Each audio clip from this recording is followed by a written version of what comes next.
శిల్ప అనే పేరులో vibrations పాజిటివా నెగిటివా? So శిల్ప పేరులో 99% వాళ్ళకి నెగిటివ్ ఫలితాలు. డేట్ ఆఫ్ బర్త్ బేస్ చేసుకొని 100లో ఒక్కరు బాగుంటారు, 99 బాగుండరు.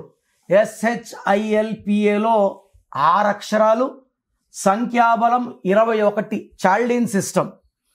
6 అంటే రాక్షసుల గురువు, 21 3 అంటే దేవతల గురువు, 6 3 అంటే ధ్వంసం. కొంతమందికి ఆరోగ్యం బాగుండదు, కొంతమందికి కాపురం బాగుండదు, కొంతమందికి డబ్బులు బాగుండవు, కొంతమందికి 3 బాగుండవు. పైథాగరస్లో 29, 2 చంద్రుడు 9 కుజుడు, తూకంలో లేని జీవితం. ఒక కష్టం పోతుంటే ఒక కష్టం వచ్చేది, no growth no development.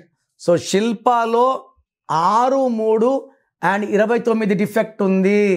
So మీ full name, calling name, date of birth, నా నంబర్ రాసుకోండి 9951197198 9951197198. రాంగ్ ఉంటే ఏ నంబర్ రాంగ్ ఉంది, దానివల్ల మీకు లైఫ్లో ఎలాంటి ఎఫెక్ట్స్ వస్తాయి క్లియర్గా వివరిస్తాను. సో మీ పేర్లో రాంగ్ నంబర్స్ ఉంటే లేట్ చేయకుండా నా అపాయింట్మెంట్ బుక్ చేసుకోండి. God bless you.